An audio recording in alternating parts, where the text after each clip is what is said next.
casos. Exacte. Que a vegades és qüestió d'entendre o no entendre. Jo crec que és un tema també de sentit comú que jo crec que segur que tots compartim. Llavors, plan B. Plan B és dir, Catalunya podem fer una llei, que és la llei de consultes que ja l'està fent el Parlament, per poder fer una consulta amb legalitat catalana, no? Sí, però aquesta llei s'ha de fer encara. S'està tramitant. S'està fent. Llavors l'objectiu és poder arribar al 9 de novembre, que d'una manera o de l'altra es pugui fer la consulta. Però llavors aquesta llei que s'estigui fent, quan estigui acabada ja, s'està tramitant. Setmana Santa.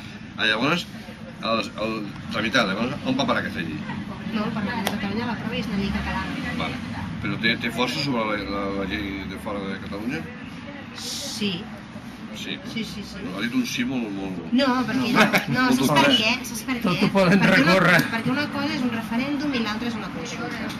Són dues coses diferents, però són molt similars en la forma.